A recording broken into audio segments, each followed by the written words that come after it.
I didn't think that John and I from Cambio could have a discussion that went deeper than the last one and have more talk about how they make their tequila than what we did tonight. So this interview that you're about to watch is absolutely incredible. And we are going to talk about this amazing tequila right here, their Urban Cowboy Joven, which is phenomenal. Stick around for this one. I think you're going to love it. It's Tasting Tequila with Brad.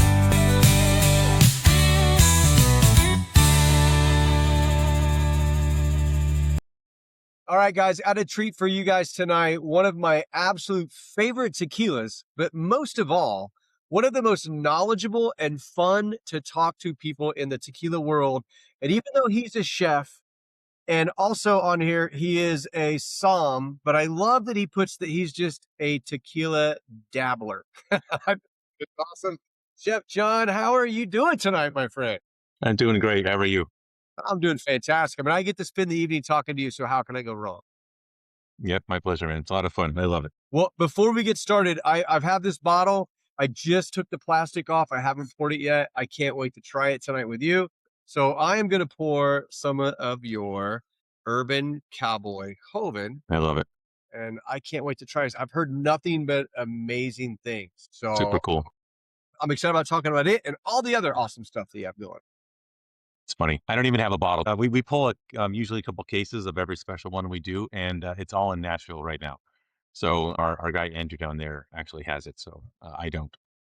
Now, how did you get hooked up with the Urban Cowboy Bar in the first place? Andrew Hannigan, our market manager for Tennessee and Georgia, knows them really well and knew one of the guys that was working with them to create the program. You know, but one of their newest, I think it's the new one in the arcade, actually has a tiny little agave speakeasy. You've got to walk through like a little walk-in cooler setup and a prep area to get back to it. And so they were looking at doing some special things, and we sat down and we talked for a long time about the way we make our tequila and also the way that we approach barrel programs. You know, I think we do that a little bit differently than most people do. And so we sat down and just went over everything, and we talked about what it would be like if we made something. I made a bunch of different samples. You know, we've got roughly 15 barrel types that we use for our different aging. Only 4 that are used for the flagship, but a bunch that we use for other things that are coming down the road or special versions, things like that. And what we'll do for our bespoke program is we'll take different ages and different barrel types, and we'll start blending those things together so that you're really getting a really unique level of complexity. Certainly things change a lot in barrel, but they also change from barrel type to barrel type. So we'll do, you know, usually starting out in 5 to 8 different blends of these different things, and we'll get a direction of where the customer wants to go with it. And this program is always done, you know, with me. So I do it with the customers and with our team, and we make it a really personalized experience. Obviously, you can see by the label, we created a label just for them. The idea behind our bespoke program really came out. And I see some brands will just put a sticker on a bottle of their normal bottling stuff, right? And I think that's nice. I think that's a little bit easy. And we wanted to do something that was more thoughtful and more intentional, like we do with a lot of the things in our brands. So take all these different blends, put them together, get a sense of what they want. And we keep working on the blend until they get to the point where they're completely in love with it. And when they're in love with it, then we settle and then we bottle it. And we do the whole registration process with the labels. We have our team, our graphics guys in Mexico took an old sign that the guys at Urban Cowboy found. And they kind of said, we want a label like this. So we gave that to the team in Guadalajara, and they created this label based on that sign. And then you got to stick in all the little pieces that each side of the governments need. So Right. it has to say X, and it's got to say Y, and so we got to stick all that stuff in there. But that's it. And so they've got it running in their places now, and they'll probably use it for this year. And when we get to next year, we'll make something else. And it's really changes all the time, you know, because that one tequila exists right now, and we can't replicate it exactly the same way next time. So we'll make something different for them. So what is the makeup of this? So I know it's a Joven. So are we Right. Blanco Reposado? Yeah. So it's Blanco and Repo, but it is, let me just, because you always have to go by the lowest denominator. So as soon as you put Blanco, the most you could write is a Joven. If you did a blend of Repo and Añejos and even an extra, then you could just write Repo. But when it's a Blanco and you add an age to it, then it becomes a Reposado, a Joven. So anything that has Blanco, the most it could be is a Joven. I just learned in my class recently that even if you make an añejo, you can classify it as a reposado if you Yeah, wanted you to. can declassify something. Yeah. Yeah, I didn't realize that until the class. I actually failed that question twice. Why would you make a añejo and call it a reposado, or make an extra añejo and call it a reposado? But Yeah. I know now that You you can. know, yeah, we just made one. We just made a blend for Metropolitan Grill in Missouri, and the age of the tequila inside the bottle is 16 months, but it's technically a reposado. We blended it with reposado, and we put a little bit of it was like 2.5-year-old añejo inside of it. So it's a repo, but it's more. I think it's maybe 16 months. So it's like a 16-month-old reposado. So that's kind of one of the ways that you get into that. Or if you make añejo and you just think it's not good enough to be your normal añejo, you just declassify it and call it a reposado. Gotcha. Doesn't happen very often. Obviously, people always, because añejos command such a good extra price, but sometimes you can do it. You can usually blend something that maybe isn't as good away, can't you, when you're doing a blend of an añejo? Yeah, you can. Like when we do, most smaller distilleries will take whatever they have for añejos. Fortaleza is famous for doing this. All their añejos always look different, right? It's whatever barrels they have, they blend them together, and that's what they sell. That's really common. Times you'll get small distilleries that will put a lot of effort in, and they'll try to match flavor profile from batch to batch to batch. More difficult to do that.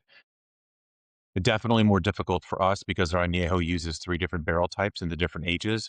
So for us, it's a really complicated process for us to basically start with a framework of the same percentage, but then whittle it down to get to the point where it's really consistent from batch to batch. We've done 4 bottlings now, and I think they're pretty much right on. The second one was like 2% off, but the third one was right on, and the fourth one we just did is right on too. So I think that's more effort, but I think a little bit nicer.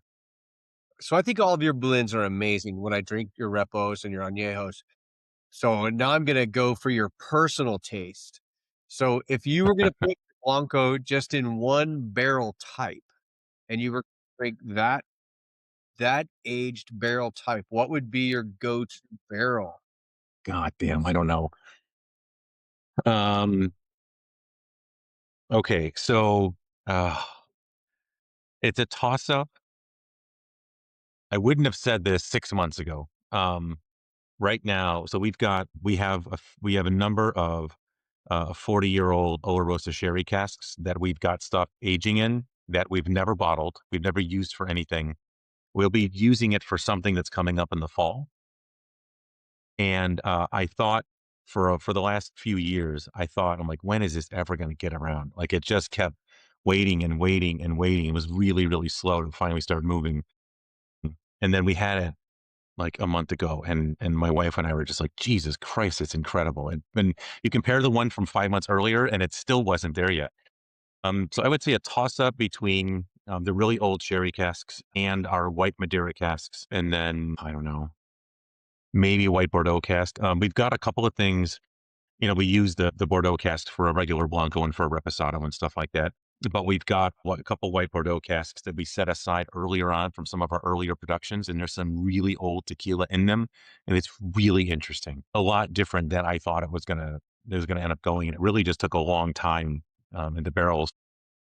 Normally, if you put tequila in whiskey barrels and they're charred, even if they're old, and you leave it there a few years, you get into this part where it really gets either too much like whiskey, or it just tastes like an old barrel, like an old. I always say like an old 2x4. Like a musty wood. Yeah, and that's not pleasing. Certainly doesn't taste like tequila anymore. But we noticed that but by using French oak and by using barrels that are old and used for other things, we really cut down on the barrel influence. So we can actually get really long aged tequilas, 3, 4 years old, that have a very, very negligible influence. So there are some really interesting things that we've been working on and we've been watching as they evolve. And there's some really neat stuff that we're learning about the way that old French oak that's been used for decades interacts with tequila over time. So there's some pretty cool things coming up down the road. So our first extra will come out later this year. That's So fantastic.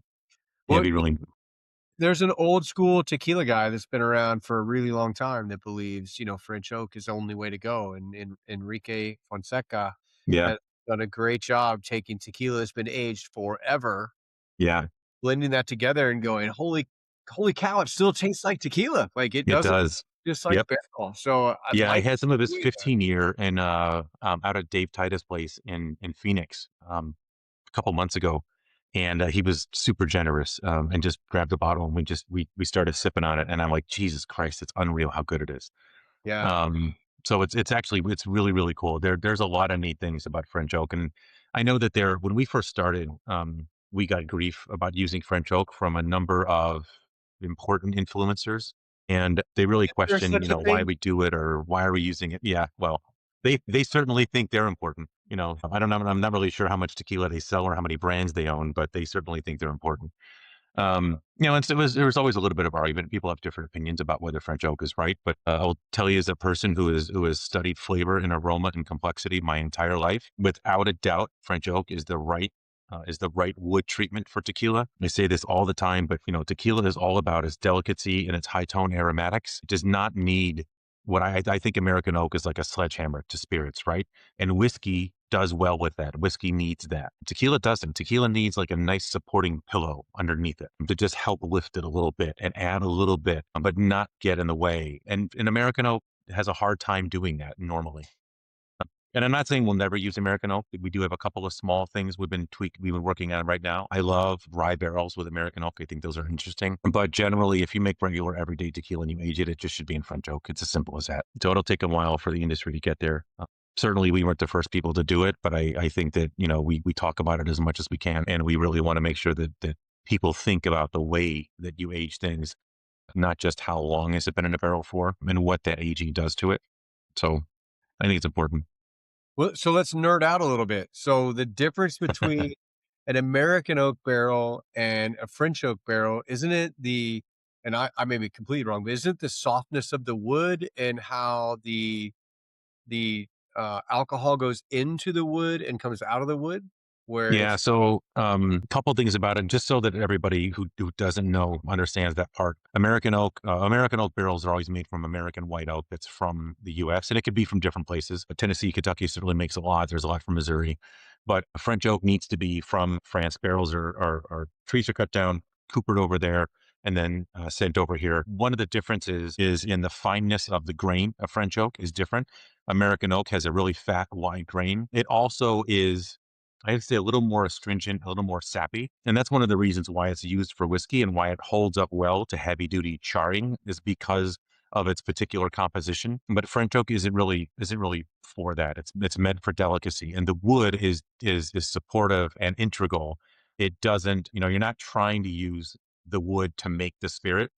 You're trying to use the wood to add complexity and ageability to the spirit or the wine or whatever. So they're really meant for different things. And there are wineries that, some wineries that actually use American oak for their wine too, but they have a similar sort of issue. It's not quite as refined and elegant. And tequila by its very nature is refined and elegant. And so it's the right treatment for it for sure. But the grain structure being different, the way that alcohol interacts with it is a little bit differently. And then generally it's treated differently. So French oak barrels are never heavily charred. At least I've never seen one. I'm sure somebody has made one, but I haven't seen one. And they're generally just treated a little bit differently. so is it more of a toast than a char of what they Yeah, do? it's literally a toast. You'll get an extra light, medium, or sometimes a heavy toast. Not very often. Usually it goes to medium or medium plus, and then that's a very different. You're talking about a half a millimeter to a 1 millimeter toast on the inside. So that's a very very delicate caramelization of the inside of the barrel. Whereas a char literally looks like a wood out of a fire pit, like a wood log out of a fire pit. So when you think about how whiskey and bourbon react with an American oak barrel being aged in, let's say, the Midwest, right, where you have extreme temperature swings, extreme cold, extreme heat, and that's what builds the character of a bourbon. Where when you're aging in, the Highlands or Guadalajara or tequila, you have a much more even temperature, right? It gets cooler, it gets hotter, but you don't have this massive swing. And a lot of Yep. people, their barrel houses are in, cellars or a little cooler. You don't have the heat. Do you think that if you pull that out of like one of those cooler areas, the barrel, and you put the French oak in extreme heat, like you do bourbon, would it affect the tequila more and faster than the way it does in the environment that it's in Guadalajara or Arandas? Yeah, I think it would. The same way that heat and that extreme humidity and extreme heat affects whiskey, the same process would happen. It would be a lesser degree than it does with American oak, but it would still happen. It would still change it dramatically. I think especially aging agave in the highlands gives you a chance to have a nice, even keeled, calm aging process. It doesn't have the humidity swings. For most of the year, it's fairly dry, and then it gets moist for some of the year. All the good aging places are either built underground or built into the ground at least a little bit. And then with a nice consistent temperature, I mean, it'll get to 85 or 90 degrees some days down there, especially up in those altos, but not that often. And it's really nice. And like right now, it's what, 52 degrees or something. Like it's nice and temperate. My wife and my cousin are down there right now taking care of some family stuff. And so it's nice and cool. You have to take a jacket whenever you go in the wintertime. I think that helps keep tequila the way it's supposed to be. It keeps it from being overdone with the barrels too much. I have seen some aging rooms down in Jalisco where it'll be in a like a tin roof building in the sun, and the tequila will get really, really hot. And that's a way, you could also use that technique for aging it faster.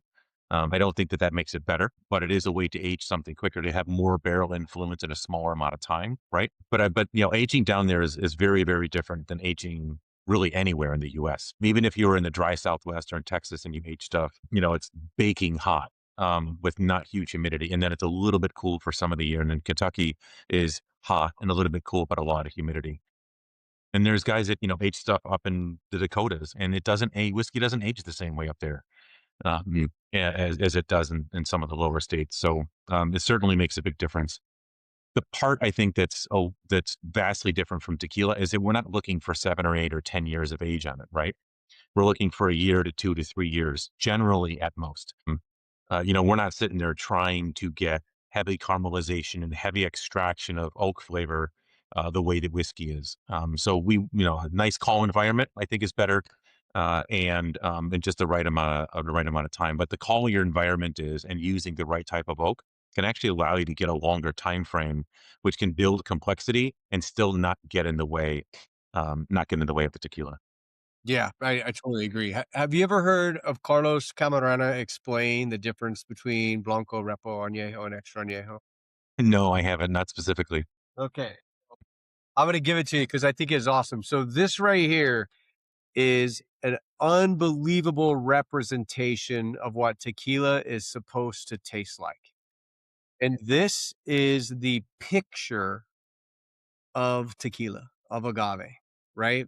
So if I'm gonna take this and I'm gonna age it, what I'm gonna do is I'm gonna put it in a barrel and I'm gonna make a reposado out of it. And what is that reposado? It is a thin, pretty wood frame that if I was gonna hang this picture up, I'm just gonna put a really pretty red wood frame around it, and you're gonna see the frame, but you're still looking at the picture of agave. And now, if I'm gonna do añejo, I'm gonna make a bigger frame. It's gonna have a little more wood around it. It may be, really shiny wood, real pretty, and it's gonna be around there, and that's gonna be your añejo. And if I were to make an extra añejo, it's gonna be one of those thick frames you see in a museum, like 3 Yeah. inches. It's gonna have, like, gold, in the frame. It's gonna be really beautiful, and you have a beautiful frame, but remember, nobody goes to a museum to look at the fricking frame, and Dude, that I love that. Oh, is it's the so best perfect. explanation of aging tequila that I have ever It heard. is.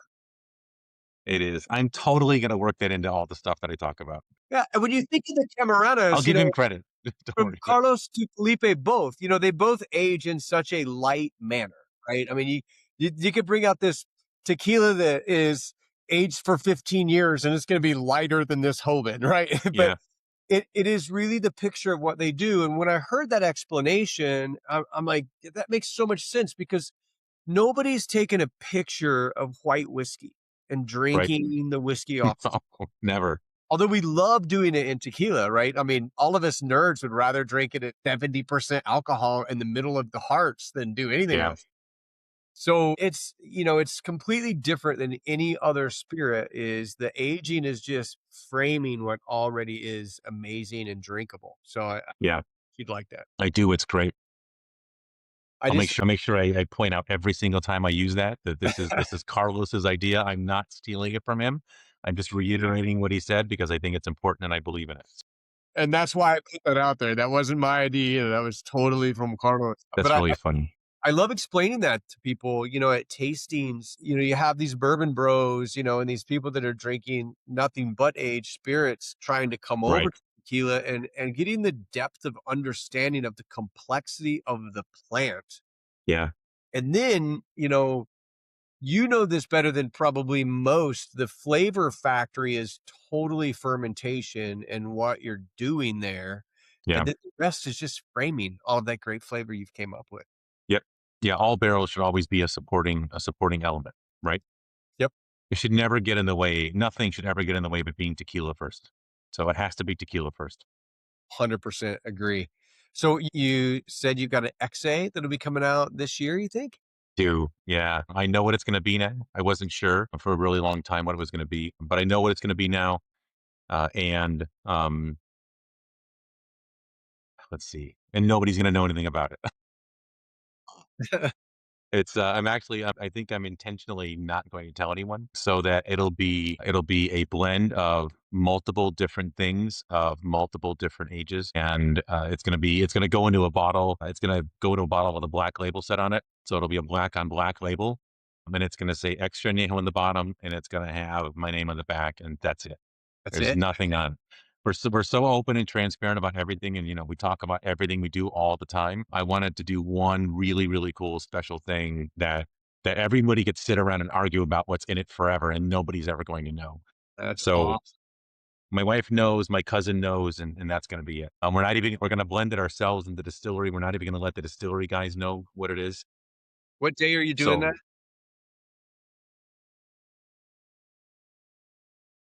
it'll be sometime. I'm looking up my calendar now to make sure I'm there. That's awesome. But it's gonna be pretty special. I think I'm really excited about it because I haven't really decided, how we were going to do one, and I didn't know it until 2 months ago. So we've been thinking about it for a long time, and I wasn't really sure, kind of precisely the way we've executed or what would go into it or how we would do it. So, but I got a whole bunch of samples at home, and I was tasting through different things, and I made a quick little blend, and I gave it to Cecilia, and she's like, "What the fuck is this?" Yeah, how'd you do that? And I said, "I think that's gonna be our extra. Like, I really like it." And she's like, "What?" So So it was really special. can you leak what the proof of it's gonna be potentially? It'll be whatever proof the blend is out of the barrel, no dilution. Okay, so you're just gonna do whatever those proofs are from each barrel, Yeah, remember, whenever we distill, we always distill down to 51%, right? right? So when we put something in a barrel for 3 years, even with, so our, one of the really good things about French oak that I don't think enough producers give credit for is the efficiency of it. It doesn't lose tequila through the angel share as much as American oak does because of the fineness of the grain. And if you keep it at a nice cool temperature, you can actually reduce your loss. That's really important, right? Everything that you do and make tequila, the glass is reasonable, the labels are reasonable, the labor to produce everything down in Mexico is reasonable. The agave is expensive as all God's hell. I mean, it's 10 times as much to make a bottle of tequila for the base spirit as it is to make any whiskey. So raw ingredients. I mean, I don't mean the finished part. From grain to Yeah, a huge right. difference in pricing. So the more you can protect the agave, the more profitable you can have, or the better price you can sell really unusual things at. So it's important to think about those kinds of things from the the production and business standpoint part of it. So anyway, we don't have a whole lot of loss. Was the point of that? And fuck, I was going to say something else. I just forgot about it. So in your evaporation that you have where you're losing water, sometimes you have an increase in actual alcohol percentage in those barrels, correct? You normally you lose alcohol first. Alcohol evaporates easier than water does. So Right? your alcohol level will come down as you age it longer. So when we go in at 51, the stuff that I've got sitting downstairs, we pulled out at 49 and a half and Okay. 48. Okay. So it'll be somewhere between 48 and 50, probably 48 and a smidge more than that. But that'll be whatever it is out of the barrel. So we're literally going to take it out of the barrels, put it into a bottle. We're not going to filter it at all. Not only not chill filtering it, which we never do, but we're not going to even paper filter it. It's going to be a raw cask, undiluted expression. So some people are going to get little bits of some of the cask inside of it. That's just naturally going to happen. Yeah. So I think it'll be a really special bottling. And it's also not going to be stupid expensive either. We're not going to, I always I've been telling everybody lately that all the tequila we make needs to pass the cousins test. But I say that because every time we have a big party and all my cousins come over, my wife hides all of our expensive liquor. And like right now, sitting downstairs, there's a whole bottom shelf filled with stuff that nobody's allowed to go and touch. And I'm always giving her grief. I'm like, why do you always hide stuff in your family? And she says, well, first of all, I'm hiding it from you also, not just from the family. Not just from them. Because you guys will all sit down and you'll knock out 3 bottles of something we can't get ever again. And so, I think it's important for, for our tequilas to pass the cousins test where you're always proud to have them on the top of your bar and everybody can share in them. I mean, you don't ever want to like wince when your cousin goes to grab a bottle and you're like, oh, there goes my mortgage payment or there goes my car payment, right? So our extra is going to come out and it's actually going to be really reasonable. Probably retail at around a bottle. That's awesome. And it'll be almost, I think it's gonna be a 4 and a quarter, so 4 months, 4 years, 4 months, maybe 4.5 years old. I think so. We're still putting it together, and some things are gonna be pulled out of barrel at a different time than others. So, the average age will be somewhere between 4 and 4.5 years. So it's gonna be a properly extra añejo, and not just, not a 37-month get it out of the barrel right away kind of a thing, and then charge everybody $300 a bottle. I'd like people to actually enjoy it and drink it and want it to be a part of their normal conversation. That's exciting. And thanks for doing it that way. Because we do get bottles that we're like, man, I don't want to drink all of that. Right. Because Yeah, I don't want to have to buy it again. Like some of them, there's a big price tag. And then there's others like when you get these, you're like, hey, my buddy was in Nashville. I'm like, can you bring me back a few of those? Because yeah. I'm going to like it. I can't get it here. And I did something different with my top shelf. My top shelf requires you getting out a ladder and standing on the bar and climbing up to get to it. So that gets it away from the cousins too. You I just get, like it. yeah, you drank It too much. does, yeah. No one can stand up there without falling down. That's funny. Let's swing back to this a little bit. So, what's our blend and what's our product look like that's in this Urban Cowboy? Alright, let me just pull it up real quick. That was a long talk to come back to where we It was started. a long talk to get back, yeah, I know. Love To it. people that wanted the answer to that question, they're all sitting there saying, "Come on." Come on, man. Um, I'm gonna say this thinking that I'm pretty sure what it is, and I'm only saying that I'm explaining it this way, because I put together that blend like 8 or 9 months ago, which for me is like 10 years ago. So, it is totally gonna get it wrong, I know it. Uh, so it's 75% Blanco and, 25%, white Madeira cask. So it's actually got white Madeira cask that was just shy of being añejo. So it's old Reposado out of a really old white Madeira cask and Blanco blended together. I think that's the one we did. God, I'm probably not. Somebody's gonna kill me. I know somebody's sitting there, right? I can feel Andrew yelling at me in my ear. He's like, "What are you doing? What are you talking about?" Sorry, I don't love kill it. It me. has a I reserve the right to go back and change my answer later. change your Okay. answer. I'll put it in the details. Just send it to me. It's got a really cool fruity note, a great Hmm. cooked agave note, but there is like this in the finish, just a nice underlying oak note. Yeah. Like once you've drank, like I poured a pretty good pour, and I don't have a whole lot much on that pour. That when you go back to that finish, it is a nice, like not overly tannic, Right. just underlying woody note that sits on top of all of the other things that have already gone, right? I've already Yeah. lost the agave, I've already lost the fruit, I've already lost the floral. It's just this nice woody note, and I really Yeah, and that comes from using old barrels that have been used for other things before. Also, Madeira is a fortified oxidative wine, so that is going to throw influence a little bit differently than just using just a normal kind of old barrel. And they weren't reconditioned at all. The things that we do, the only barrels that we recondition are the French oak we get from California, and that goes into our reposado, and that's what we use as the base for our añejo. But most of the other barrels, will leave them alone and not mess with their finishes because those natural finishes on the inside don't add a ton of color, but they do add more complex aromas and flavors. it reminds me in the finish of a Blanco that's been just fermented in wood. You Yeah, know, when you have the Blanco and has not been aged at all, but you still get that, like, Madeira wood flavor in the finish.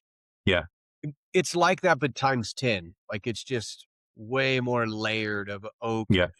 and this nice, like, I'm gonna say anise, but like anise tannic type note in the finish. It's just really nice. That is really good and very complex. Yeah, it's really interesting. And that's one of the neat things we can do with the way that we craft this program is by adding a small amount of something that's been in a really complex barrel that adds a lot to it into your Blanco. You can add multiple layers of complexity without getting in the way of the agave, but also you can keep it where it meets the right kind of price point for the account. Like that was one of the things that was important because they use it for cocktails and because Urban Cowboy uses this all the time. It needed to be something where we could craft this for them that had the complexity and the structure that they wanted and also would meet a price point the right way. So this is all part of the conversation we have, you know, who how it gets made and who it's making for and who are we going to sell it to. All of these things matter. We want all these versions to be really successful one-offs for the accounts that are getting them. You know, it's a really personalized program we created and we turn down people all the time for it. You know, we've got a number of requests from guys in Texas, and we only do one or two per state per year. So like maybe 8 or 9 of them total is the most that we would do. Some states, you know, we won't be able to do them for a while because it takes a lot of time and effort, and we don't want to duplicate things. So everyone who has a version, I think we've done 5 so far. Everyone who has a version, none of them have ever been repeated. And we don't bottle their version for ourselves either. So that this particular Urban Cowboy, that tequila cannot be had anywhere else in the world. It'll never exist again for anyone else. So every version is wholly unique. We did one for Daniel down in Fort Worth, and his pick sold really well. He was super happy with it. And so we made a new one for him. That one we made for him last year, that's going to be last year's version. And this year will be a different version. And each one of them we will be completely unique from the other things that we've done before. And I think that's important too. We want the barrel picks to show that tequila can be really broad and diverse and complex and drive interest in the brand. But we also want to balance not being a house that only does custom work, right? Because you can um, fall into that trap where all you do is make custom projects and nobody buys your core SKUs. And that's an important thing to be able to balance both of those things together. So you're telling me they put this in cocktails? But yeah, Okay, I'm gonna it's make a amazing. I'm gonna call 911 and I'm gonna get the tequila cop over there to that bar right now and tell them these should only be neat pours. You know what? I know he was there for the launch. I think you should ask him what he thought about their cocktails because I know that he's had it. So I know that he talks extremely highly about this tequila. We've actually talked about it, and his yeah, videos about it was like, "Damn it, why am I not in Nashville?" Fortunately, a good friend of mine was, and I said, "There's I need a few of these," and then there was a alma de jaguar that you can't get in Indiana as well, and I wanted that cool, apple brandy. I'm like, "I need that to come home with me. I wanna try that one." So nice. I love it.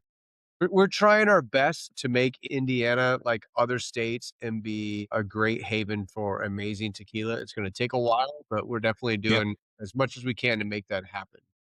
Yeah, everything that you're describing takes a while, right? There isn't any easy path to getting Americans back onto proper tequila. It's gonna take a while. But I think one of the really, really amazing positive things about our industry is how great that high quality agave is growing. And to really to that is, I mean, really our level of spirit and quality right now in the entire spirits world is like the only shining beacon in the whole thing. And it's really doing well. And it's really driven by consumers finally demanding a better product and then all of us responding to that and delivering a better product. So it's more the more consumers that understand it and the more people that talk about it, the more people that question, hey, is your tequila actually clean or not? How do you make it? What's inside of it? Where's the agave from? Is it Highlands? Is it Lowlands? All these questions are great and they all matter. And the more people that learn about that, the more that our whole industry is going to prosper from it. You know, I'm sure that a lot of the big brands look at what's going on right now, and they're all upset and angry and frustrated. At least based on what they tell the CRT, that's what we think they are. Uh, but really, they should be seeing this as a really positive movement because there's been a couple of times in tequila's history where it's become really popular and then it's been overproduced with really poor quality and then it's crashed. And this is the first time that all the popularity is driven by quality, not driven by just marketing. And in the long run, 10, 15 years from now, all of these big brands, if they can be thoughtful and insightful and they can adapt along with us, they can actually help become part of this story of how Mexico really took back tequila and started making it the way that Mexicans actually make it. not the way that it's made by a bunch of multi-billion-dollar international companies. Because there is no large brand that's owned by Mexicans. There just isn't one. There's good-sized medium brands, but all the really, really big ones that drive all the additives, that drive all the marketing, that lie to consumers every day, none of those are owned by Mexican companies, right? So, this is finally like the right movement to get people into proper tequila again, and really return the spirit to its heritage and to its tradition. And that's certainly something that we want to be an important part of. It's so cool that you say that. When I was down in January and we were just chilling in the rooftop pool at a bar or a hotel called Gloria Agave.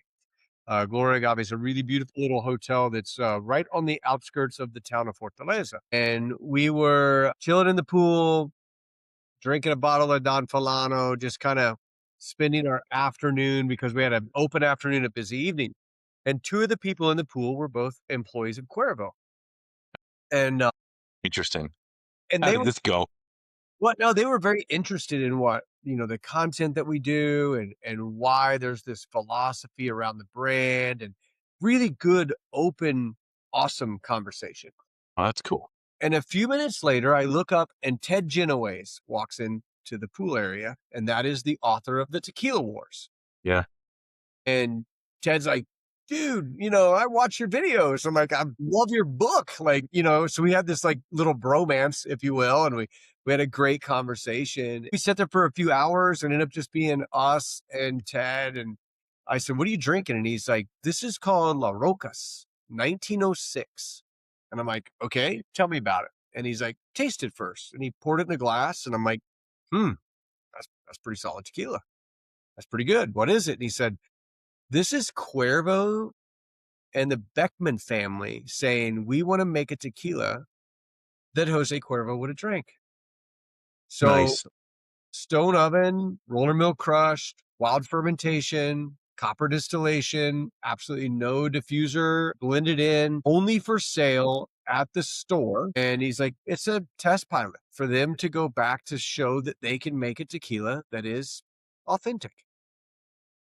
I was going to bring it home because I was going to do a video about it. Like Yeah. I'm not going to drink. No, I drank it all. Yeah. It was solid. Like it's the first time I've ever said I've drank a Cuervo tequila and went, this Right. is a solid brand. This is a solid taste. And I've had a couple people that have had like the Dobel that, the Bel Tahona that they've made. And, Yeah. it's I wish they would have left it additive-free. They didn't, but I wish they exact. would have. So when we go back down, I didn't know where to buy it at. I didn't ask Ted the right questions. Where do I get this? Right? Ted just gave me the bottle and we finished it. So it's like at one of the stores at La Rojas. They're in the town of Tequila at the front, Yeah. and he's like, go a bottle, and because I want to bring it home and I want to pour it again. What I like, you tell me if this is a good way to do it. So I come home and I know something is like a baseline, right? The El Tesoro Blanco. I'll pour that as a base, and then I'll taste through other tequilas. And I want to do that with this. I want to pour a Valles base agave tequila and then taste against it. Because it's one thing to taste it in a pool and go, that tastes good. It's another thing to straight compare or even blind it, in something is clean. Yeah. Blinding it is always the best way to remove any preconception you have, right? Because if you really don't know what something is, you have no place to judge it from, especially with something like agave in its Blanco form, because they're all going to look very similar. So the only thing you're going to have is the aroma and the flavor that's in the glass. You're going to get some things out of the texture by looking at the way that it falls out of the glass, but other than that, you just have what's in the glass. And you don't have anybody's, I like this, or I don't like this, or I think this is good. All that stuff is gone. So it's always a really positive way to do it. When we do our blendings, we do them all blind. So I'll make up a bunch of different versions and we'll pour them in glasses, and then we'll mix all the glasses around. And then someone else will come and mix all the glasses around, and we'll go back to it. We'll taste everything, make notes on it, see what it's like. And then we'll choose what we think is the closest match, or whatever we like the most.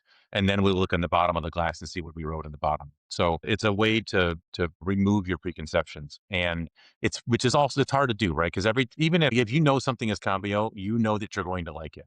Even if Right. you're like, this isn't my favorite, I really like it, right? So going into it, you know that. But if you have something and you don't have any preconceptions, you're only judging away what's in there. So it's the most honest way to do it. Yeah, I bought a solo blind. Have you seen those, the little barrel and you spin the glasses around inside of it? No, but that sounds cool. I like it. Welcome to the solo blind. Okay. And then what I did with the solo blind is I bought gold glasses. So now Nice. I can't see the color, right? Yeah, Tequila inside. And what you do is you write what the tequila is on this little dog tag. You put it in this little thing here. that's cool. And then when you cover it, right? So now you can't see it. You hit the spin button and you lift it up and they're Dude, spinning that's around. hilarious. I love it. Now you don't know what they are. And then when they're done, you pull them out, you line them up, and then you do your tasting, and then you see what they You see are. what it is. It is a true way to, not my wife lost her job. Like, I don't know if she was able to get workers' compensation after I bought this. But she would pour all my blinds for me. But then I was using clear glasses, so it was great for still strengths. But as soon as you throw a repo in there, you're like, that's this one. Yeah, So I did the gold glasses because the black ones are still on back order. These are I like it. very difficult to get. You get it at Just Neat. I think it's justneat.com, but it may be justneat.org or net. Okay. They When they become available, they sell out like 4 days before they're available. And then you have to wait. My wife, I seen it. I was like, I'm gonna buy that. And she's like, don't. And I was like, okay. And then she bought it that night and gave it to me for Christmas. But That's cool. a great way to I do it all the time, not just on video. Like I'll get a couple of tequilas and I want to do a taste of it. So what I do is I throw it in there against a couple of base tequilas for me. Yeah, And it's funny how like sometimes my base like wins out 100%, and other times I'm like, holy crap, that was better yeah. than one of my base tequilas that I like. Hmm. You're right. Removing that preconceived notion of what it is, and then I'm already going to like it, lets you experience more of the nose, the taste, the finish, and everything that's going on in a more pure way. Yeah, I agree. That's So pretty cool. here's what I do at the end of every blind, and you tell me if this happens to you. So at the end of every blind, I'll have, 4 glasses, and I dump them all together into one glass. And then I drink that one glass and I go inside. Why is it the blend of all of them still tastes better than one of them on their own? I don't know if it does. I think it's because you already had 4 tequilas. Once I blend them all together, I'm like, damn. Yeah, without a doubt, because before you did your tasting, you probably had some anyway, and Correct. then you did your tasting, and then you're like, this blend all together is great, and actually, it doesn't mean it's bad. There's definitely things that like if we took our individual barrels and we put them all together separately, and they would all be really beautiful on their own. But like we do with the Cowboy Bar, by blending different things together, you create different levels of complexity. It's similar to the way that winemakers will look at how they approach. Do they make a single varietal wine that's only Cabernet Sauvignon with nothing else, or do you blend multiple things together to create complexity? Because each one of those different grapes adds something else. Same thing with agave. Different fermentations or different production times of the year, or different. Even if you just use a little bit of wild yeast with a little bit of normal proprietary yeast, or you blend in different barrels, each one of them is going to add something else to it. So there are some bottles of wine that are really beautiful on their own as a single varietal. But inherently, when you add different things together, you're going to add complexity. As long as it's done in the right way, you can add things. Sometimes we'll make blends, and I'm like, that's not right. Those two That's things shouldn't be together. And so we're like, all right, that one doesn't make it. But so taking different, especially if you're comparing 4 different blancos from different producers that all have a slightly different style, when you blend them all together, some of those stylistic points will win out, Mhm. and some of them will just get muted and you won't even notice them. But you could certainly create something that's more complex by doing it that way, depending on what you're blending and how it's made. So I would say that it might taste better sometimes, and sometimes Brad just likes it because it's his last shot of tequila. That's probably it. So everything you've done is Highland agave, harvested at night, removing the cogoya, and then going in it and cooking that whole and creating all agave from Highland agaves. Have you thought about doing that same process and doing Valles agave to see how that changes the profile and what you guys do? I haven't, but there's no reason why we couldn't. Uh, I think it'll be one of those differences where it also depends on how we cook it. But it'll be something where you can tell it's ours, but it's a little bit different, right? Well, one of the things that we learn by cooking it whole is that there are different flavors and aromas you get specifically because we have a 4-day cook time. That because I mean, when you just cook agave normally, when we had the early conversations about how it was going to work with our brand and our distillery, they would ask us, well, what sort of aromas are you looking for out of the cook? Because if we change it by 1 degree or we change it by a few hours or a half a day, you're going to get different flavors at the end of it. So just by changing the way you cook it, you're going to develop different aromas and flavors.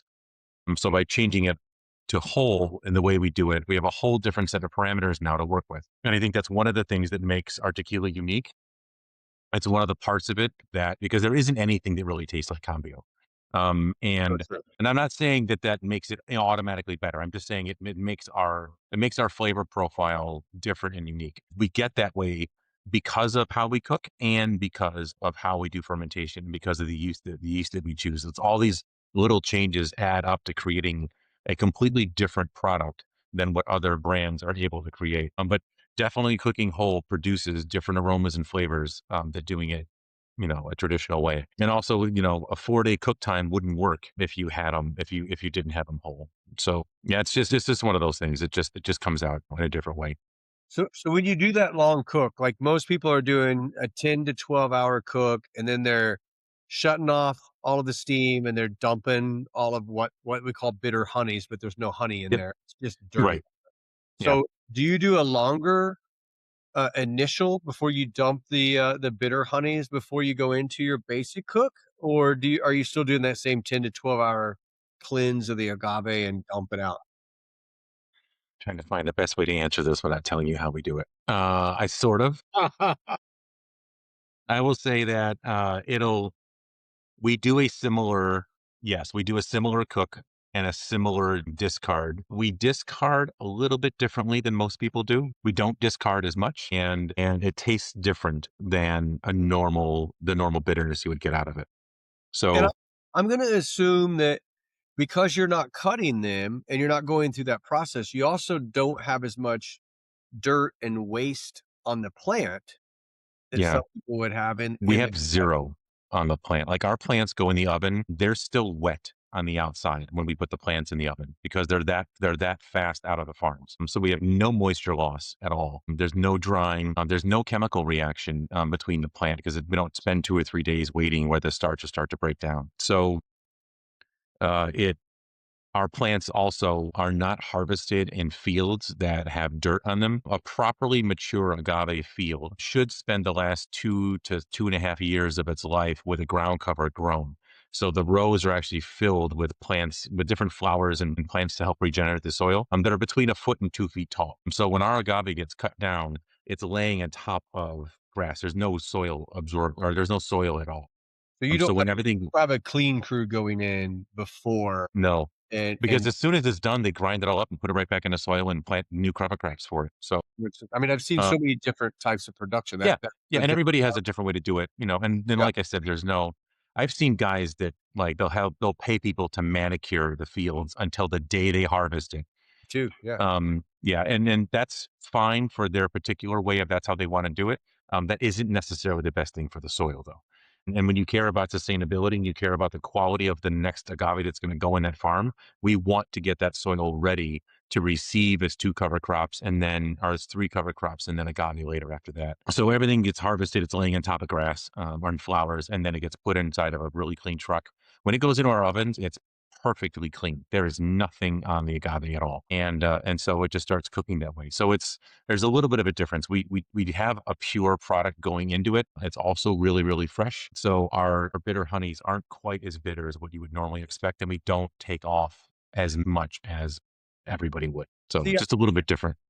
I literally was thinking you probably had to go longer since you were whole versus shorter. So that's a good explanation of that. And for some people that don't understand what we're even talking about, you go into the steam turns on, the steam is washing Yeah. the agave, and they call it bitter honeys, but usually there's Yeah. no honey there because the agave's not cooked yet, right? It's Right. just cleaning all of the things off the agave, you dump that out, and then you turn it Yeah, there's all the usually it's the natural waxes on the outside of the plant, and also the natural juices that come out of the stems in the very beginning. They just produce bitter, astringent aromas and flavors, and so you don't want them inside of your fermentation when you get to the end. So, but there's different ways for everyone to do it. But with our process and how long we cook for, we do take off some of the honeys. It's not as much, it's not quite the same time frame, but also our process overall, remember, is a lot slower. It's a third longer than everyone else's process is. And we do 3 different temperature changes for a specific set of time during that longer process. And our temperature modulates. It isn't the same. It just doesn't go up or just go down. It actually goes up and then down and then up and then down a little bit. So, our trick wasn't just figuring out how to cook it whole, but also how do we get the right flavor out of it? What do we want it to taste like when we combine it with our yeast later? And because it isn't just how do we cook it now and what is that going to make agave like? How do we cook this version now and combine it with this yeast in this tank, and how is it going to be later on? All of those things had to be thought about and considered.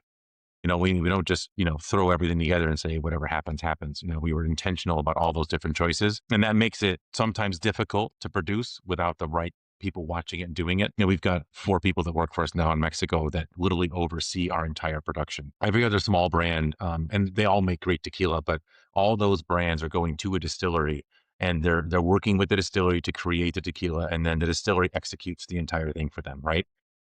They'll source glass, they'll source labels, capsules, boxes. They'll make all the juice for them. They'll source the agave, and then they'll give them a final product, and they have to pay for that final product. That's the way that a normal small brand would do things. And we don't do any of that stuff, right? We source everything ourselves. We buy our own glass. We buy our own labels. We source our own boxes. We directly source all of our own agave and pay for it directly from our farmers. And then we oversee all of our tequila production. We even load and unload our own ovens wow. because the distillery finally said, listen, our guys don't want to load whole pinions. We're Yeah, not you going to guys do should this for you anymore at all. And we're like, what are you talking about? He said, it's too hard. We don't want to do it. So we actually have the biggest guys on our humidors crews now drive with the trucks to the distillery, and there's 4 guys, and those guys load the ovens. And when we're done cooking it, they'll unload the ovens. They'll cut it in half because our distillery has flat conveyor belts. It doesn't have, some conveyor belts have the notches. yeah, you Um, know, so we don't. I don't know they why. would roll the So, whole oh my time. god, it's the first time they started rolling down. I'm like, fuck, we got to cut it afterwards. So yeah, so we have to have the guys come back after we're done, and they're fucking chopping cooked agave. Every time we do this, people are laughing at us. And so I told them next year or this year now, we need to get new conveyor belts that have the notches so they don't roll down, so we can just throw them inside whole. But even that, sometimes the agave, the pinas are big enough where they won't fit inside of the hopper in the hammer mill. So we need to cut them anyway. So it's just like one more thing. It's like everything that we did was hard. And then there were side effects of doing it. Like the distillery says, we're not going to load your ovens. That's a side effect of us wanting to do it whole. So I know I just got the bill from Valerie and paid for, last quarter's production, and it's way too much for just loading and unloading ovens. I wrote back to her, said, Valerie, I said, Why? why is this so much? Like, how can it be 100,000 pesos for a few months to unload and load the ovens? Only that one tiny task of all the things that we do. And she's like, John, I checked. There's an Like the time is right. The batches are right. This is, you wanted to do it this way. I always get this is what you wanted yeah, this answer. is what you wanted. I can hear Yeah. my wife saying that. So okay, so knowing you go into your cook time and you're gonna be longer, is your rest time even longer to be able to handle the agaves? Because that's part of what a lot of distilleries tell me about, we have to let it cool for this amount of time to be Right. able to handle. With them being whole, is that even a longer time as well? It is. And it's longer for 2 ways. Well, it's our finishing temperature isn't as high as a normal finishing temperature, right? Because the process is longer and slower, and we actually finish at a lower temperature. But commonly, what happens is you'll open up the ovens and you'll put fans in front of in front of the ovens, and you'll just blow air through it to cool it off quicker. But I saw they did that once at the distillery. And I saw them doing it. I said, "Listen, you got to tell them to stop doing it." And they're like, "Well, it's going to take longer to cool off." I said, "I know, but when they're blowing it," I said, "they're drying everything out." I said, "Stop drying stuff. We want to keep it moist when it goes into all this. Just so don't do that. Tell them to open up the ovens a little bit." So they'll open them halfway and they'll let it sit there. So we'll usually open them up in the afternoon time, and the next morning we'll go in and actually start pulling it out and start crushing then. But yeah, everything takes longer. The whole thing takes longer. Every choice we made was gonna take more time, so at this point, it takes us a month to make our tequila from start to finish, almost a month, um, from total time to finish. What's one more day with a whole month or with 3.5 weeks in there? So knowing that most people cook between like 95 and 100 degrees Celsius, are you Mhm. even below that temperature during your cook time? Am I supposed to know that information? No, nobody's supposed to know it. Okay, I get it. I understand your answer.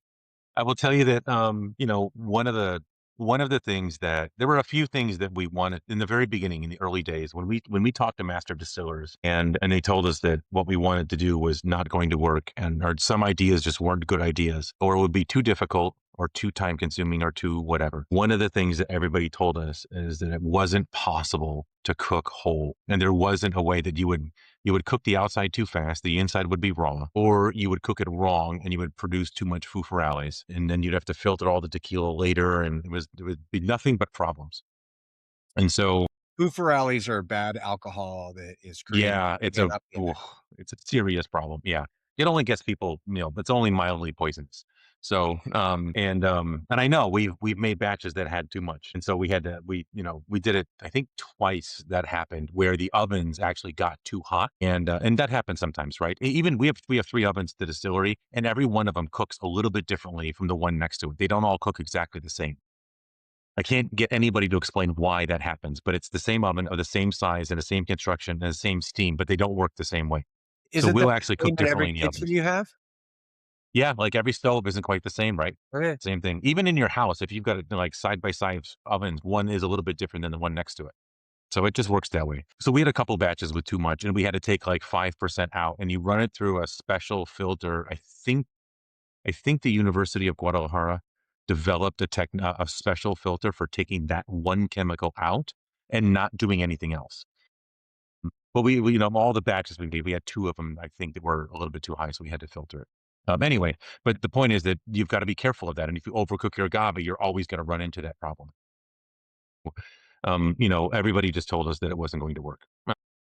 And so when we when you're trying to create a new brand and you want to do things that are unusual or different, and every really important person you talk to tells you it's a dumb idea or it won't work that way. You really run into, at some point you're like, all right, maybe we don't know what we're doing and we shouldn't be trying to make it like this. Right. And I freely admit, I had moments of that, when I'd wake up in the middle of the night. I'm like, we're going to ruin everything by doing it like this.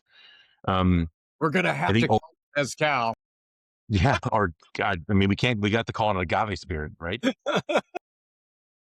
But I think that, it's one of the things that we've done well is to persevere through the general attitude of you shouldn't be doing it that way or you can't do it that way. And really, sit down and say, we think that we can make tequila differently and do it well and respect heritage and tradition.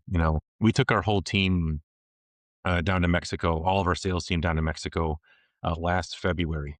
And we did we were 2 things. One is we wanted to show everybody physically how we make stuff. So we got up at 2 o'clock in the morning and drove out to the farm and watched all the guys harvest it. Uh, and then, so we're all out there with headlamps on in the dark. And it's a really cool picture of all these little headlamps watching guys with headlamps cutting down agave. And we brought all the humidores, beanies that had Bluetooth in them, so that because it was cold. We up in February and it's cold up. It was 9,000 feet February in Jalisco. It's not warm. So we brought them really nice beanies, and they could play music in their ears, and listen to their kids wake up in the morning because they're all, it's difficult. It's a hard job. They're up at 2 o'clock in the morning, working till 11 or 12 o'clock, so that they can do as much as they can to provide for their families. And they're not there when their kids wake up in the morning. So now they can get phone calls and listen to and everything in their ears, and plus they got headlamps in the front, so they get a warm head, Bluetooth music in their ears, and a headlamp to see everything really well. So anyway, we took our whole team down there, and we had a really cool tour of how we're going to do trips in Mexico. We've got a great format of a nice integration between how tequila is made, how we make it, and the culture of Jalisco specifically. There's a lot of really cool things that we did, and see, I started this whole story and I forgot what the point of the whole thing was. I do this all the time. I The start point talking about is one we're base. gonna go do a trip together. That's the Oh point. yeah, okay, got it. All right. So in the middle of this trip, we were having lunch at a restaurant just outside of one of the farms that we were harvesting from, and Anna Maria was there with a couple of. She makes mijenta, and I forgot that, but she makes like 15 or 20 brands. She's like the best Great female mix. Yeah. master distiller there is, right? And she's incredible. And so she was at a table with some clients, and Valerie, my cousin, actually got her agave som certification from Anna Maria. This is like 4 years before we were all sitting there. And so Valerie gets up and they go over with Jason, who's our guy from the mountains, and he used to work for Mijenta, and so he knows Anna Maria. I'm like, can you guys go over and take her our tequila and just show her what we did and just tell her about it and pour it at the table and just, I want to share it with them. I want them to see what it's like. And it was honestly just like a really good positive moment of different approaches, and high quality people sharing the same things together.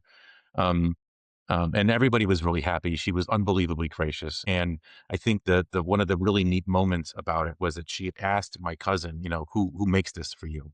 And Valerie said, no, we make it. And she said, no, no, who's your master distiller?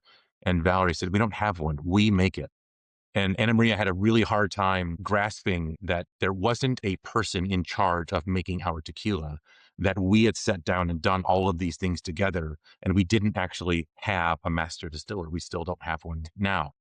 We make our tequila the way that we want to make it. And we think that there's a really positive outcome to it. And that we make it a really nice, beautiful spirit. And honestly, we don't have one because everybody we asked told us to fuck off. So there wasn't really anybody that we could lean on. And there wasn't enough experience in the way that we do it. Nobody had ever worked with the yeast that we work with, and nobody ever cooked it that way before. And the idea of harvesting it and getting it inside of an oven in the span of 10 or 12 hours is not a normal thing. I know there's a couple of brands that will start cooking on the same day that they harvest it, but we literally cut the plants down and drive them to the distillery and start cooking that way. So it's usually between 10 and 12 hours after the plant's cut, we're already cooking it. So all that stuff is just, there's not really a point to any of this. The whole point was, that we just had different ways of looking at it, and that's what we went for. And some people tell us we got really lucky, and I think there's a lot of underlying current of, well, your tequila tastes nice, you just got lucky. But I think that we approached it with thoughtful choices and with a lot of intention and a lot of experience behind it. So it's one thing to say we're going to cook it differently. It's another piece to say we think the yeast is going to work. All we did was take the best techniques that already existed that they've developed over 500 years, and we just tried to see if we could tweak those things a little bit to make a new style of tequila, right? So it isn't as ridiculous and out of the box. We didn't go make tequila by using barley. We just took really good technique, that we know works well. I think traditionally made tequila is important. And I think that there's a real place for it in the modern world. I know that most brands, well, every brand that's been started in the last 15 years doesn't approach it that way. They all use some version of modern technique to do it. But I think that you can make traditional tequila and you can make it profitably. And, it's one of the things we wanted to do was we wanted to, always pass the cousin test. I will say that every master distiller that I have shared your tequila with, which has been several, and talked about how you make it, they look at me sideways. They taste it, and then they all have the same response, and it is a response of respect. They're like, No way. Really? wow, that is really good. And yes, there is a handful of master distillers that I have shared your tequila with, had them tell me what they think about it and tell them how you do it. And they all have been, wow, wow, that's really good. Wow, that's amazing. wow, they did it that way. So I could take you on a tour of some master distillers that have tasted your tequila that make fantastic tequila as well. And the beauty to that conversation is you could sit down with them and totally respect and get excited about everything that they do as much as they would about what you do. And I think that's really important, being not a master distiller, but coming up with these ideas and coming from it as a chef's perspective of how to make things great without changing a tradition or history. I think you've done a fantastic job with that. It's impressive. Wow. Dude, that's really, yeah, I've never had anybody express something like that before, so I appreciate that. I also didn't know you were giving it to him. That kind of scares me a little bit, So here's what I do. but I, I I have appreciate I it. have Thank you. great tequilas given to me, and I share them with other people who make great tequila because it's one thing to sit with my friend Jimmy Salza and watch the sunset over the San Martin Mountains, which is going all the way back to Sabona Salsa and the history of tequila, and him sharing with me a tequila or a raicilla or a mixto, and going, wow, what is this? And me saying, hey, try this. I brought this for you to taste. And he's like, what is that? That's amazing. And being able to share those experiences with Rene Carranza and Ileana Partida and Sergio Cruz and Oscar Vasquez, and having them say, wow, like, wow, it's fun to see not only the faces of brand owners taste something and say, wow, but also master distillers taste things and say, wow, right? Yeah. Sergio Cruz says it the best. He's my favorite person that says this. He said to me one day, I'm going to use my best Sergio Cruz accent when I do this. He says to me, I got to tell you that no master distiller ever makes a mistake. They only make a new profile, maybe bad Huh? profile. My God, I love it.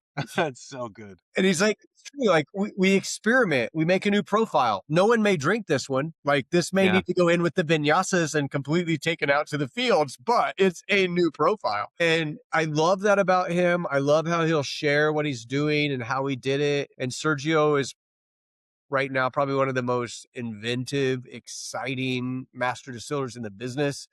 But I say that, which Jimmy and Ileana and Tony Saez and Rene Carranza, they all, Felipe, Carlos, Jenny, they all fit in that same category, right? Everybody's doing Yeah. great things, but it is great to take something to somebody that they haven't tasted it. And I love intermingling the tequilas and the people. And I've done that with yours several times. So no, I'm a fan, just so you know. Yeah. I know. Thank you. I think being a fan is different than giving it to some of those guys and saying, "Hey, try this." But the thing is I'm a fan of what they do too. Yeah, me too. It's kind of I like think, and going then and that's the thing, like, all of us, we all love and we're always excited about all the things that everyone is doing. Like, it is always a positive conversation. I've never heard anybody who makes really beautiful tequila talking in a negative way about other people that make beautiful tequila, right? Yep. Like, we're all excited and we all want everything. We all want the best thing for each other every single day. I mean, I think that's a really, really positive thing that's unique with tequila and unique with the Mexican culture, is that everybody wants everyone else to succeed who makes really great stuff. And we all understand that the more success that all of us smaller brands have, it's going to breed better tequila. It's going to get more people drinking what they should be drinking.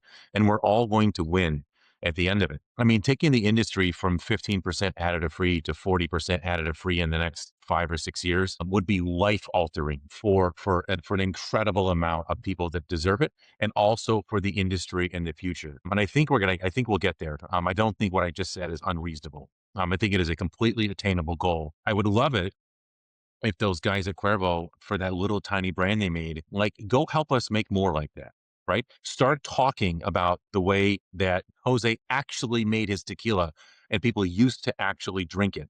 Don't lie to people. I'm like, there's been too many people from that company that are trying to continually convince consumers that, oh no, it's always been this way. We've always made shitty tequila with a machine the size of a whole building and then put stuff inside of it. That isn't true. That isn't the way it's always been made, because when you just make normal tequila using the old methods of making it, it's beautiful. It tastes great, Yep. right?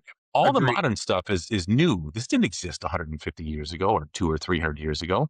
You can make really nice tequila just normally by cooking a plant and crushing it and fermenting the juice and distilling it. That's all you have to do to make beautiful tequila.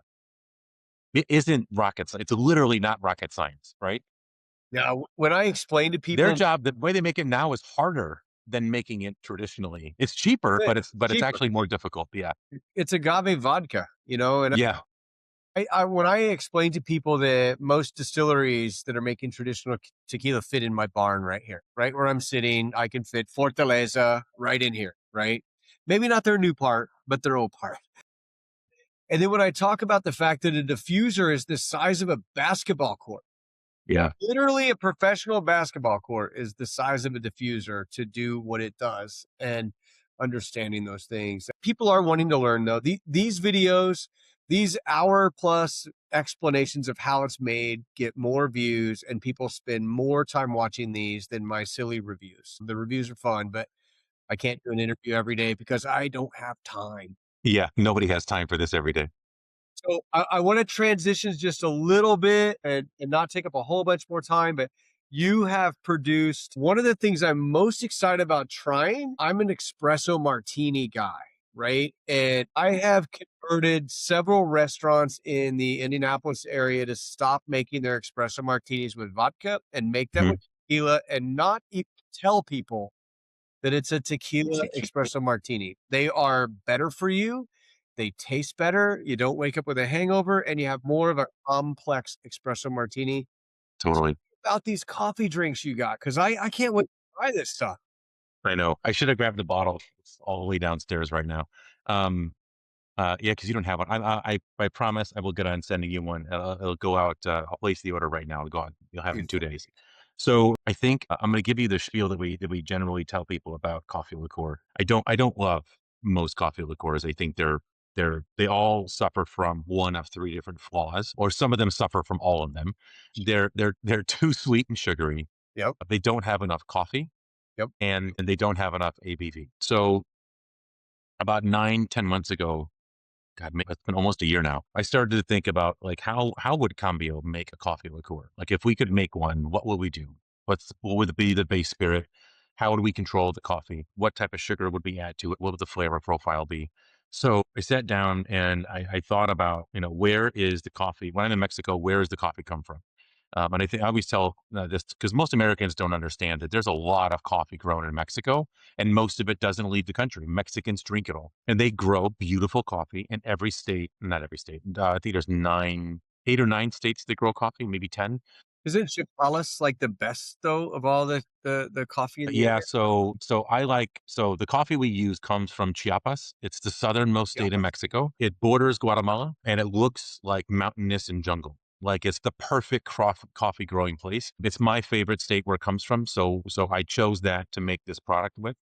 Oh, no kidding. Didn't know that. I mean, I knew about Yeah. the region, but I didn't know that's where you chose. Yeah, so right off the bat, we made a coffee liqueur with a single origin coffee. That's already, I think it's unheard of. I don't know if somebody is trying to make a large scale liqueur that is made from coffee that comes from one tiny place. But it's my favorite. We wanted to use it, so that's what we started using. And one of the things, and we knew that our Blanco was going to be the base. So Cambio Blanco is the base for the spirit. And I agree with you that tequila is the right spirit for making a coffee liqueur. It's because as a Blanco spirit, like as a white spirit, it has a lot of complexity and a lot of great texture when it's made right to begin with. So when you combine that with coffee, it's a natural synergy that works. I think vodka actually is an angst to coffee, and they fight each other a little bit. And when you do that, you've got to fix that by adding other sugar or other flavoring into it. So we use our Blanco as the base. We knew we were going to use Blanco as the base. As we mentioned earlier, when we make our Blanco, we actually distill all the way down to 51%. So there isn't a lot of proof in our Blanco. And one of the things that I wanted to accomplish with the coffee liqueur was to make it a higher proof coffee liqueur, not just make it at 20 or 25%, which is basically what everyone does, with a couple of rare exceptions. So we want a high proof, we want a really strong coffee flavor. And because of the way we make our tequila, we don't have a lot of physical room in the bottle. So your bottle right now sitting on that table, that's almost how much coffee goes into one bottle of our liqueur. Of this? So we put about a cup of coffee inside of it. Wow. Okay. So that we keep the proof high. So now think about how strong we have to make that coffee to put only that much volume in a bottle and have a really strong, deep, rich coffee flavor. When you get it, you'll understand what this is like. So to do that, we need to make a really strong infusion. And you could do that by making a cold brew, but if you just take water as your base, your end result isn't quite strong enough. But also, I wanted the complexity from a warm infusion and a cold infusion at the same time. And each one of them adds different flavors and different complexities. So we do a warm infusion first. So first to make this, we didn't know how we were going to make it. So there's got to be a video somewhere of my cousin and I and Erica, who works for us, making this first version because all of our clothes we wore for that 40 period are we burned them. Like they're all gone. There's so much coffee. We couldn't get out. Couldn't get it out. I think Valerie wore a white shirt on one of those days and it was brown by the time we left. So what we ended up figuring out is that we needed to basically we had to build French presses. Okay. And what we built are the world's largest French presses. We built two 1,500 liter presses. And what we've got is we've got, so we took 1,500 liter tanks and one of them is steam so we can warm up the liquid. And one of them is cold water so we can do a cold brew with it. So we do a warm infusion first. And we built this huge apparatus on top. We built a steel I-beam and we anchored to the floor and we've got basically this large basket that we raise up and move it over and lower it into the tanks of water. And then we let it sit for a certain amount of time at a certain temperature. It's not hot because I don't want the bitterness from like hot water. It's a warm infusion. So we let it sit for a certain amount of time, pull it up, press it down, squeeze it, and we take that liquid and we pump that liquid into the cold tank. And then we chill that liquid down and we take fresh grounds again. So we're making a cold brew with really strong coffee as a base, rather than making a cold brew with just water. So then we put fresh grounds, same way, same thing, new basket, drop it in, and we let it sit for 40 hours. So we do a really, really long cold soak on it. A 40-hour cold brew is an extensive amount of time. But at the end of it, we have all this complexity from both techniques, and we have really, really, really, really, really dense coffee. And it also has a lot of oils that get extracted from it. So the oils we get from the coffee combined with all the natural oils that are inside of our tequila, because we don't strip those out, makes this really luxurious, rich style of coffee liqueur without us having to add glycerin into it or something else. So we literally take our coffee as the base. We add natural cane sugar from Veracruz. So it's crystallized raw sugar. We don't modify it. We don't use a syrup or anything like that. We literally mix the coffee with the sugar and we add the tequila to it, and that's it. That is the entire process of making this liqueur. We don't filter it, so it actually has natural sediment in the bottom of the bottle. That's intentional. We actually wanted to do that. So when you look inside, when you look at it in a glass, it has this nice cloudiness to it. If you let it settle, it will settle out of it. So you always have to shake the bottle. And that's it. So it's got 75% less sugar than a normal coffee liqueur. It is a full 80 proof and it has a full strength of coffee. It's actually like a nice dark brown color. So it's really beautiful coffee, really beautiful tequila. So single origin coffee, single origin sugar, and single origin tequila all put together. So it's a completely different product than anything that exists in the category now. Nobody's ever made a coffee liqueur with this much intention and this much quality built into it. So is that an espresso martini just in a glass? Like, as a It is. mixologist, do I do anything else to it? You actually have to dilute it. It Really? is it is too much alcohol to make, because if you make an espresso martini with too high alcohol and you shake it, it doesn't form a head. The alcohol dissipates the head. So you dilute it 2 to 1 and then shake it over ice and pour it, and it's an espresso martini out of the box. So 2 to 1, what do I add to it? Water? It's water. Yeah, So just add water and ice, shake it, and I have, done. It'll hold a head for 20 minutes. and it's a mixologist level espresso martini out of the glass. Totally. And so what we've seen people do, and the most common thing that happens, so everyone uses it for cocktails. There's no bar that just throws it on the back bar. Everybody makes something out of it. But it takes them a couple of months to rework their espresso martini recipes and to make other things with it. So we've seen people make everything from Negronis. There's a guy in Dallas, Social House, that has it on tap. He's got an old fashioned on tap. No shit. Mhm. Yeah. People make Manhattans out of it. So because it's a high proof and because it has a strong coffee flavor, there's so many more cocktails you can make with this product that you can't make with a normal coffee liqueur. That's been the neat part, is that mixologists look at this. Fuck, there's all kinds of stuff I can do with this. You can always add sugar, right? And you can always come down off of an ABV, but you can't fix those two things once it's in the bottle. So we gave everybody a really broad palette to work with, and to follow it up, even though it's only a 6-month-old brand, but we just made a decaf version. I don't even want to hear about that. That's like a Red I'm Bull with telling no you, caffeine. at 9 o'clock at night, a lot of people need a decaf version. I can see I mean, that. 40% of Americans don't drink coffee after 5 o'clock at night. Yeah, but all That of these means, drunks drink espresso martinis. yeah, but a lot of them don't. But that's a lot of people that don't have one. So now we gave them a product they can have. We made it with a natural wash process. It's actually a Mexican wash process that they developed down in Guadalajara, and so there's no chemicals or anything like that inside of it. We roast it the same way. We do the same process of extraction with it, with the same 2 tanks. It tastes exactly the same as the regular. There's no difference at all. So now you've got, in the store, you've got both versions you can buy, and bartenders now have both versions you can buy, and you can use, and you can swap them out.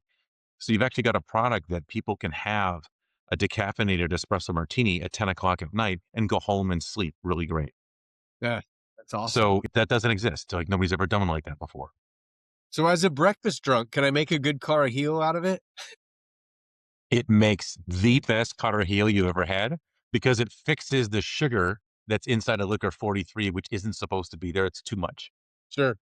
There's an original liquor 43 version from Mexico that's incredible, and it's got about a quarter of the sugar of the modern version. So when you make a Carajillo in America, well, then you use liquor 43 and you use Peral, it's the best. It's the best. It's fucking incredible. It's so yummy.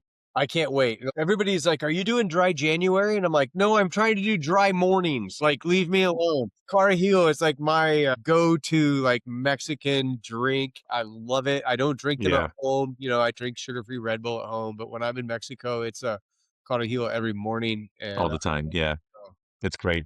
You could totally use it for that, for sure. but John, I've stolen an hour and 30 minutes of your evening. I want to say That's not thank you bad. so much for doing this. My pleasure.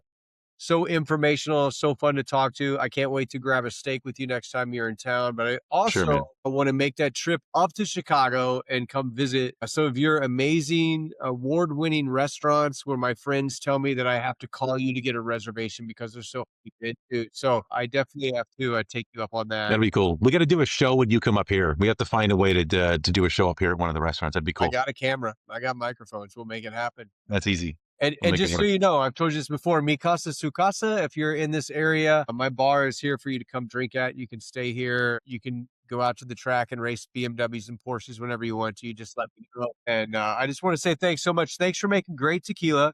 Thanks for taking the time to educate people about it, because one thing that you do that a lot of others don't, and I really appreciate that about you. And thanks for your time tonight. I appreciate you so much. My pleasure, man. I love it. Anytime. Good seeing you. I'll Thanks. take you up on that. Cheers. You got it.